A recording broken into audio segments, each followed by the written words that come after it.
Bonjour, bienvenue dans cette première vidéo de maths. On parle d'algèbre en cours, vous le savez, on va commencer par la réduction. Donc, qu'est-ce que l'algèbre?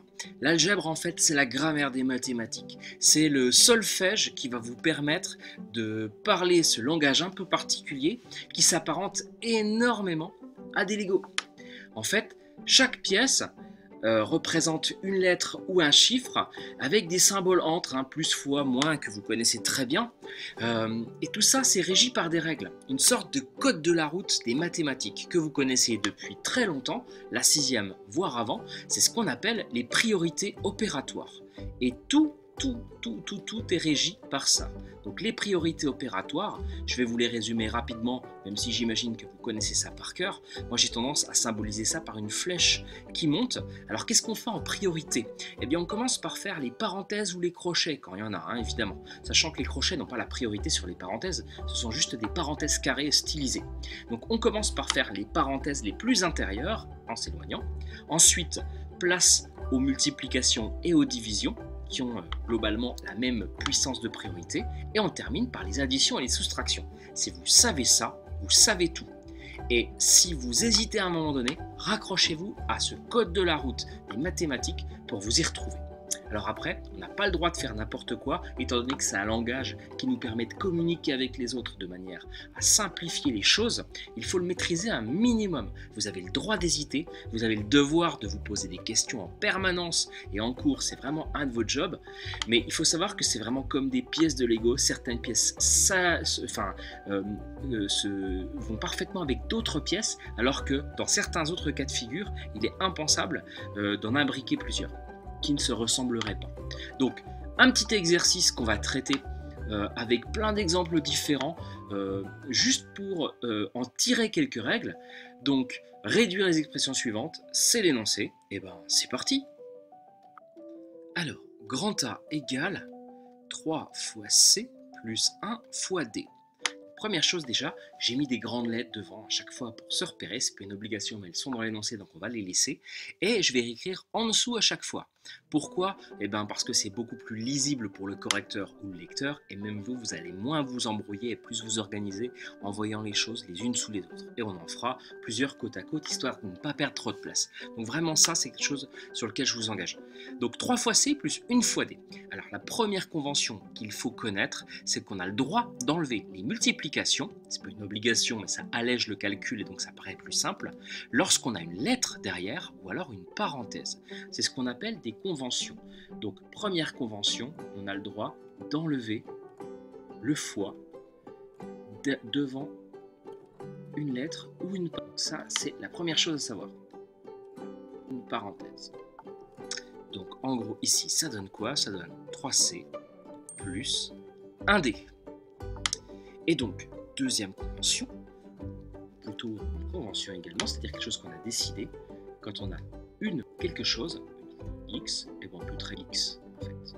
Le 1 fois, vu qu'il est qu'en un exemplaire, on a le droit de le faire disparaître. Donc ici, je vais pouvoir écrire grand A égale 3C plus D. Et dernière chose, là ce n'est pas une convention, qu'est-ce qui régit tout ça? Je vous le disais, n'oubliez jamais les priorités opératoires. Ici, entre le 3 et le C, même si je l'ai fait disparaître, il y a un fois. Ici, il y a un plus. Le fois gagne en quelque sorte. Donc, en fait, 3 fois C, on va le laisser tout seul. Et le plus D aussi. Donc ça, c'est le résultat final. On ne peut pas faire mieux que ça. Vous pouvez aussi parler en termes de famille et dire que ça, c'est une famille. Ça, c'en est une autre. Donc on va s'arrêter là pour cette expression. Alors l'expression B, c'est petit b plus petit b fois petit b fois petit b, 7 fois, parenthèse, a fois c. Qu'est-ce qu'on peut faire de ça? Donc déjà, les priorités opératoires nous induisent que ça va ensemble. Là, il y a des fois aussi, ça va ensemble. Le petit b est tout seul devant, on le laisse. Alors, nouvelle convention, quand on a 1 fois x ou 1 fois b ou 1 fois a, ça fait la lettre. Quand on a x fois x, ça fait x au carré. Et quand on a x fois x, ça fait x au cube, etc. Attention, je parle de produit. Quand vous avez x plus x, c'est autre chose. On va y venir juste après. Donc, b plus b plus b, on va écrire ça b au cube. Ici, on a un fois entre A et C qu'on va pouvoir enlever vu qu'il y a une lettre derrière le fois. Et ici, il y a un fois avec des parenthèses. Donc pareil, ces fois, on va pouvoir les enlever. Donc on se retrouve avec 7 parenthèses AC. Et les parenthèses impliquent qu'il faut commencer par faire A fois C, mais ici on a déjà un produit. On a des produits partout. Donc en fait, on peut commencer par le produit qu'on veut. Les parenthèses sont vraiment pas du tout nécessaires ici, vu qu'on n'a que des fois. On se retrouve avec 7 AC. Est-ce que je vais pouvoir mélanger ces choses-là? Eh ben non, j'ai 3 familles différentes. B et B cube, ce n'est pas la même famille. Puis ben, AC, c'est une famille à part. Donc, comme l'expression le suggérait, c'est AC. On s'arrête là. Le C que je vais faire ici, c'est F fois G moins 1 fois G moins 0 fois S. Donc F fois G, on va l'écrire FG. 1 fois G, on va l'écrire G. Ce n'est pas la même famille.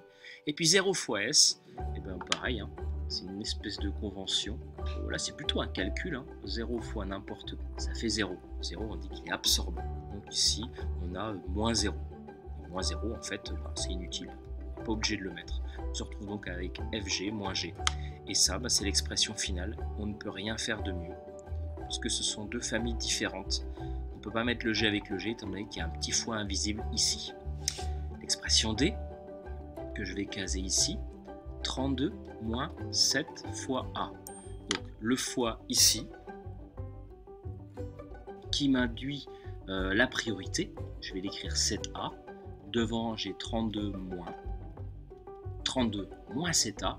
Je peux le simplifier comme ça. Et sachant qu'il y a un fois ici qui est invisible, qui est toujours là, le 7A est collé et puis le 32 est devant. Donc je ne peux rien faire de mieux qu'écrire ceci. On continue.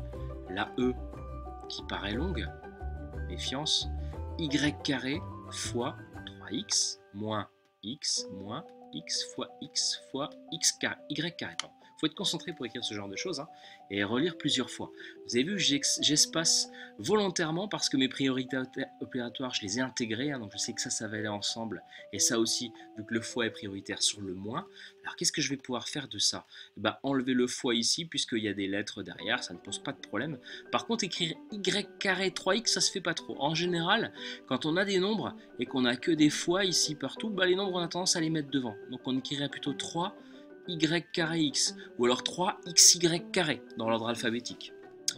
Moins x, je ne peux rien en faire, et puis là, donc x fois x, ça fait x carré, y carré. J'en suis là, est-ce que je peux mélanger? Alors là, le x, non. Et là, est-ce que je peux mélanger ces deux familles? Non, en fait, puisque ici j'ai yx, ou alors xy carré, si vous préférez. Et là, j'ai x carré, y carré. Donc ce n'est pas la même, je suis bloqué, je m'arrête ici et j'encadre. Finalement, c'est plutôt rapide. Et on enchaîne avec plein de petites qui se ressemblent justement parce que je sais que ça vous pose problème. Donc 4A plus 5A. Est-ce que je peux mélanger ces deux choses-là? Donc déjà, c'est la famille des A. C'est comme si j'avais 4 gommes plus 5 gommes. Donc naturellement là, on va écrire que ça fait 9 gommes. Donc, voilà comment on réduit ce genre de choses. Quand vous avez la même lettre et que c'est additionné au soustrait, vous pouvez y aller. Mais qu'est-ce qui se passe quand c'est multiplié? On fait souvent la remarque.